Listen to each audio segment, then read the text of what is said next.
The arrival.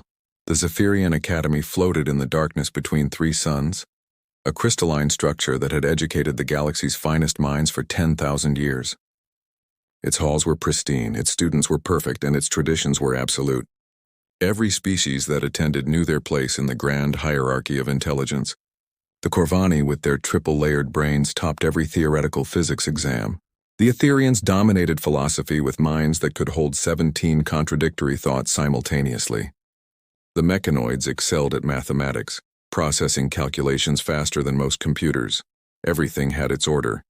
Everything had its place. Until Maya Chen arrived. The transport ship docked at Platform 7 on what the Academy called the third rotation of the educational cycle. Maya pressed her face against the viewport, watching the Academy grow larger. She was 17 years old, had dark hair tied in a messy bun, and wore a jacket covered in patches from earthbands no alien had ever heard of. Her acceptance letter crinkled in her sweaty palm. She was the first human ever admitted to the Academy, part of some new diversity initiative that nobody really understood. Director Vexhai waited at the docking port, his forearms folded in what Maya hoped was a welcoming gesture. His species, the Quillari, had run the Academy since its founding. They stood 9 feet tall, had skin like polished obsidian, and never smiled because they considered emotions inefficient. Beside him stood 3 students who would be her dormitory mates. A Corvani whose brain pulsed visibly through translucent skull plates, an Etherian who seemed to exist in several dimensions at once, a mechanoid whose optical sensors whirred as they focused on Maya. Maya stepped off the transport dragging a duffel bag that had seen better days. She dropped it, and it made a loud thud that echoed through the pristine receiving area. The mechanoid's sensors flared red. The Corvani's brain pulsed faster. Director Vexahai's expression remained unreadable, which Maya was learning meant disapproval. She stuck out her hand toward the director. He stared at it. After an awkward moment, Maya lowered her hand and cleared her throat. The silence stretched until Maya couldn't stand it anymore.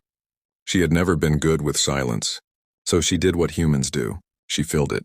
This place is incredible. I mean, look at these ceilings.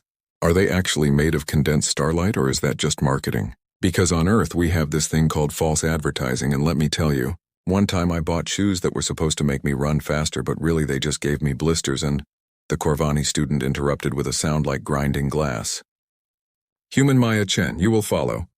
Dormitory assignments require immediate occupation. Efficiency is paramount. Maya grabbed her bag and followed the group through corridors that seemed to shift and reshape themselves. The walls displayed the achievements of past students in holographic glory. Every few steps, another impossible accomplishment glowed before them. Species she had never heard of had solved problems she couldn't even pronounce. The weight of 10,000 years pressed down on her shoulders. They reached Dormitory Block 7. The Corvani, who finally introduced themselves as Zix, showed Maya to her quarters. The room was a perfect cube, sterile white with a bed that looked like it was designed by someone who had never actually slept. Maya dropped her bag and immediately started pulling out items. Photos of her family, a string of earthlights shaped like stars, a small cactus named Fred, a poster of a cat hanging from a branch with the words "Hang in there" written below it. Zix's brain literally flickered. These items serve no educational purpose. Regulation 7.3 states that dormitory spaces must remain optimized for study efficiency. Maya hung the lights anyway. Where I come from, we call this making a space feel like home. You can't study efficiently if you feel like you're living in a medical examination room. The Etherian, shifting between dimensions, made a sound like wind chimes. Home is an emotional concept. Emotions reduce optimal performance by 37%. Maya sat on the uncomfortable bed and looked at her 3 roommates. They were all staring at her with expressions that ranged from confusion to concern. She could already feel the weight of being different, of being the only human in a place that had never needed humans before. But she had not come this far to give up now. That night, the Academy's scheduled rest period began at precisely the 19th hour. Maya lay in her bed staring at the ceiling, which displayed constellations from across the galaxy. None of them looked like home. At the 20th hour, she heard a strange sound from the common area. It was like someone trying to breathe through liquid. Maya crept out of her room and found Thymel, the Etherian, flickering rapidly between dimensions.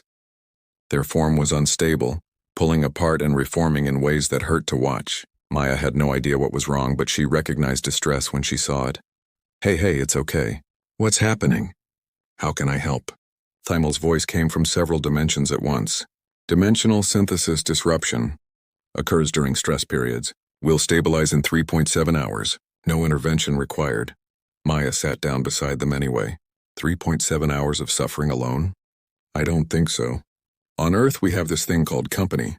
It doesn't fix everything, but it makes hard things easier. She sat there for 3 hours and 42 minutes.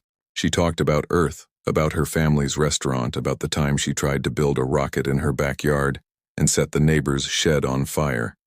She talked until Thimal's form stabilized. The Etherian stared at her with what might have been curiosity. Why did you remain? You gained nothing from this action. Maya shrugged. That's not how humans see it. We gain everything from helping each other. Word of the incident spread through the dormitory block by morning. At breakfast, Maya noticed other students watching her. The Academy's Nutritional Distribution Center was organized by species, with each area providing optimal fuel for different biologies. Maya stood in the human section, which had been hastily constructed and stocked with things that were almost but not quite familiar. She picked up something labeled Earth Grain Substitute and immediately put it back. A Corvani at the next table was struggling with a complex equation projected above their meal. Their brain pulsed in frustrated patterns. Maya watched for a moment, then walked over. Mind if I take a look? The Corvani, a different one from Zix, tilted their translucent head. You are the human. Your mathematical capabilities are documented as inferior to 73% of registered galactic species. Maybe, Maya said, looking at the equation, but sometimes inferior species see things differently. She studied the problem. It was about resource distribution across multiple planets with varying gravitational fields. The math was beyond her, but the concept wasn't. What if you're approaching it wrong? Instead of calculating optimal distribution paths, what if you calculated from the perspective of need? Start with who needs what most urgently, then work backwards? The Corvani's brain flared bright. They began recalculating. Within moments, the equation resolved. They stared at Maya with something approaching respect. Your solution was mathematically inefficient, but practically superior. This is unexpected. Classes began that day. Maya's schedule included advanced xenobiology, galactic history, quantum mechanics, and something called interspecies diplomatic protocols. She was late to the first class because the Academy's corridors had rearranged themselves overnight, and nobody had thought to give her a map that updated in real time. Professor Helix, a being made entirely of sentient gas, did not appreciate tardiness. Human Maya Chen. Your species' addition to this institution was controversial. Kindly do not validate the concerns of those who opposed it. Maya slipped into the only available seat, between a mechanoid and something that looked like a sentient crystal formation. The lecture was about cellular adaptation in extreme environments. Professor Helix displayed examples from across the galaxy, each species more impressive than the last. Some could survive in the vacuum of space, others thrived in temperatures that would vaporize most matter. And humans, Professor Helix said with what sounded like disdain, require a remarkably narrow range of conditions. Observe. The display showed Earth, then highlighted all the ways humans could die. Too hot, too cold, too much radiation, too little oxygen. The list went on. Several students made sounds that might have been laughter. Maya raised her hand. Professor, you're right that humans are fragile. But isn't it more impressive that we've survived anyway? That we looked at space knowing it could kill us in seconds and decided to go anyway? Every species here evolved to be perfect for their environment. Humans evolved to change their environment to suit them. That's not weakness. That's refusing to accept limitations. The room went silent. Professor Helix's gaseous form swirled faster. An interesting perspective. Incorrect, but interesting. Perhaps you would like to demonstrate human adaptation in our practical examination next cycle. Maya met the professor's challenge with a grin. I'd love to. The transformation. The Academy's grand competition was announced 3 weeks after Maya's arrival. It was a tradition stretching back 5,000 years, where mixed teams of students competed in challenges designed to test every form of intelligence the galaxy had catalogued. The winning team earned priority placement in their chosen fields after graduation. More importantly, they earned respect. Maya stood in the assembly hall as Director Vexai explained the rules. Teams of 4. Random selection. No switching permitted. When the holographic display revealed her teammates, Maya heard what might have been groans from several species. She was paired with Thymel, the Etherian she had helped that first night, Crick, a Pharaonian who looked like a mass of sentient vines and communicated through chemical signals, and Stat, a young mechanoid who was considered defective because they had developed something resembling emotions. They were, by Academy standards, the worst possible team, a human who solved problems backwards, an Etherian who suffered dimensional instability, a Pharaonian who nobody could understand without a translator, and a mechanoid who cried oil when stressed. Their competitors included teams led by the Academy's finest. Zix headed a team of 3 Corvani and a senior Etherian. Another team consisted entirely of mechanoids who had networked their consciousness for maximum efficiency. Maya's team gathered in a study room that night. The atmosphere was decidedly grim. Crick released a chemical signal that the translator interpreted as probability of success, negligible. Stat's optical sensors dimmed. My emotional subroutines suggest we should experience disappointment. I calculate this as an appropriate response. Thymel flickered between dimensions. Perhaps if we perform adequately, we will avoid complete humiliation. Maya looked at her teammates. 3 beings who had been labeled as failures by their own species' standards. She had read their files, seen their struggles. Thymel's dimensional instability had prevented them from achieving the focus their species valued. Crick's chemical communication was considered primitive compared to telepathic or quantum-based languages. Stat's emotions made them unsuitable for the cold logic the mechanoids prized. You know what I see? Maya said, breaking the silence. I see a team that everyone has already counted out. You know what that means? It means we have nothing to lose and everything to gain. On Earth, we call that the perfect position to be in. The first challenge arrived a week later. It was a theoretical problem about terraforming a dead world. Teams had to present their solution to a panel of professors. Most teams approached it as an engineering problem, calculating atmospheric processors and biological seeding patterns. Maya's team huddled in their assigned workspace surrounded by holographic displays of the barren planet.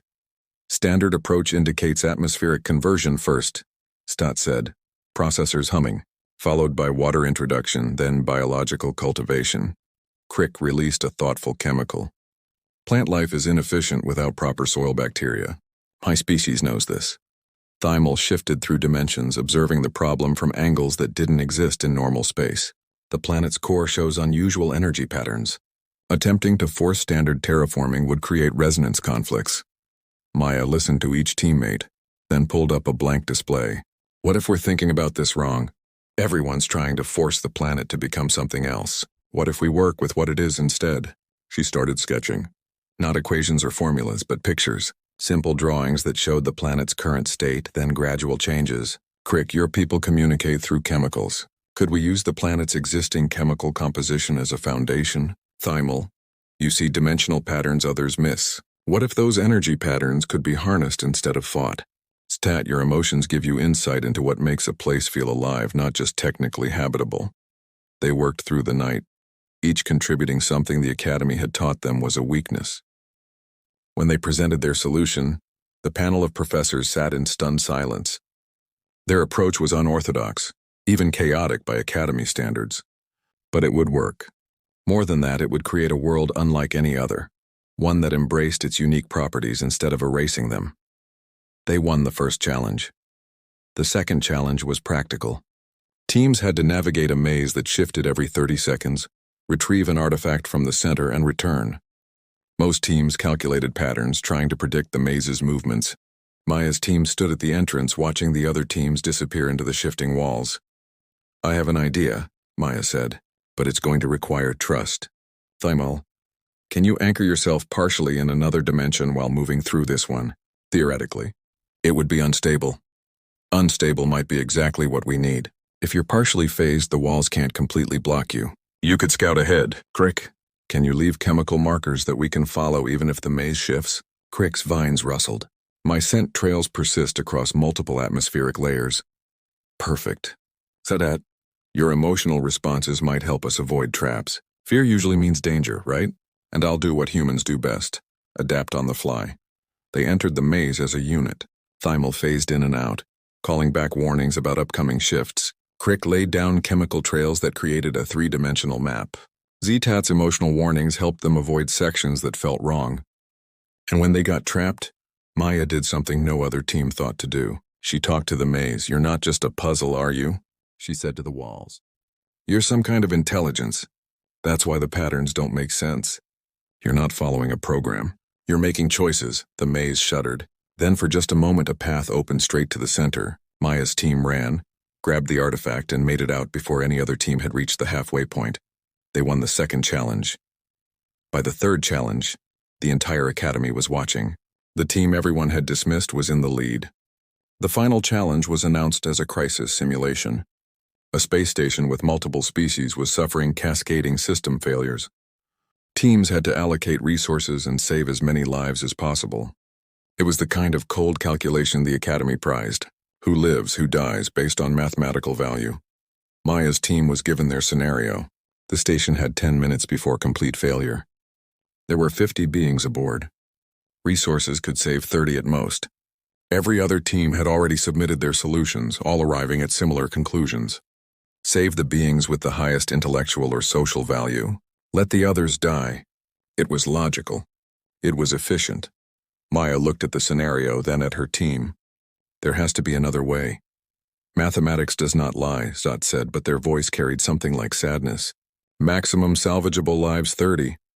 Then we change the math, Maya said. She pulled up the station schematic. Look, the problem assumes we're using resources as intended. But what if we don't? Crick, your chemistry knowledge. Could we combine life support systems in ways they weren't designed for? Crick studied the display. Vines moving rapidly. Theoretically, dangerous, possibly explosive. Thymel, could you phase between dimensions to manually hold failing systems together long enough for repairs? It would require maintaining multiple dimensional states simultaneously. Extremely painful. Zetat, your emotions give you something other mechanoids don't have. Intuition. If you felt the station's systems, really felt them, could you find solutions pure logic might miss? Stats processor's word. I believe so. They submitted their solution. It was messy, dangerous, and violated 17 safety protocols. But it would save all 50 lives. When the professors ran the simulation, they ran it 3 times, certain there was an error. There wasn't. Maya's team had done something that shouldn't have been possible. They had beaten the scenario by refusing to accept its limitations. Director Vexhai himself announced the results. Maya's team had won the grand competition. The assembly hall filled with sounds of shock, disbelief, and something else. Wonder. A human and 3 defective students had beaten teams that represented the best the galaxy had to offer. But Maya wasn't done. She stood before the assembly and asked to speak. Director Vexhai, perhaps too surprised to refuse, granted permission. When I first arrived here, Maya said, her voice carrying across the vast hall, everyone kept telling me about human weakness. How we're fragile, emotional, illogical. And you're right. We are all of those things. But that's not our weakness. That's our strength. We're fragile, so we learn to be careful with each other. We're emotional, so we understand that numbers aren't everything. We're illogical, so we see solutions that pure logic would never find. She gestured to her teammates. Thymal's dimensional instability let them see paths others couldn't.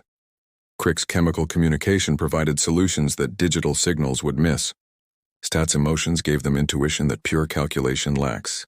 Every supposed weakness was actually a different kind of strength. That's what humans bring to the galaxy. Not the ability to be like everyone else, but the reminder that different doesn't mean inferior. The silence that followed was different from the cold silence of her arrival. This was the silence of minds reconsidering, of ancient assumptions being questioned. In the weeks that followed, Maya noticed changes. Study groups became more diverse. Students started approaching problems from multiple angles instead of seeking the one correct solution. The Corvani began studying human literature, fascinated by stories that didn't have optimal endings. The mechanoids started experimenting with what they called controlled emotional subroutines. The Etherians began practicing dimensional instability as a tool rather than suppressing it as a weakness. Maya found herself at the center of something she hadn't expected. Not human superiority, but human perspective. The galaxy had pushed humanity to join them in the stars. But humanity had brought something more valuable than advanced technology or supreme intelligence. They had brought the simple truth that strength comes in forms that can't always be measured, that solutions don't always follow logic, and that sometimes the best way to solve a problem is to reject the premise entirely. One evening, as Maya sat in the dormitory common room teaching Zix to play poker, badly, while Thymol practiced controlled phase shifting, and Crick experimented with chemical jokes that only they found funny, she received a message from Earth. Her little brother had sent a video from the family restaurant. The place was packed, and everyone was toasting to Maya Chen, the girl who taught aliens how to be human. Maya laughed, wiping away tears that the others were learning to recognize as joy rather than distress. She hadn't taught anyone how to be human. She had taught them that being different, being flawed, being emotional and illogical and stubborn enough to reject impossible odds, these weren't weaknesses to overcome. They were strengths waiting to be discovered. The Academy would never be the same. And somewhere in the vast galaxy, other species were learning what humanity had always known, that sometimes the best way to reach the stars isn't to be perfect. It's to be perfectly, unapologetically, impossibly human. Outside the Academy windows, 3 suns set simultaneously, painting space in colors that no equation could quite capture. Maya watched them with her mismatched team of friends and thought about how the galaxy had wanted humanity to fit in. Instead, humanity had taught the galaxy that fitting in was overrated. Some puzzles weren't meant to be solved, some problems weren't meant to be optimized, and some species weren't meant to be anything other than exactly what they were: flawed, emotional, illogical, and absolutely, unstoppably human.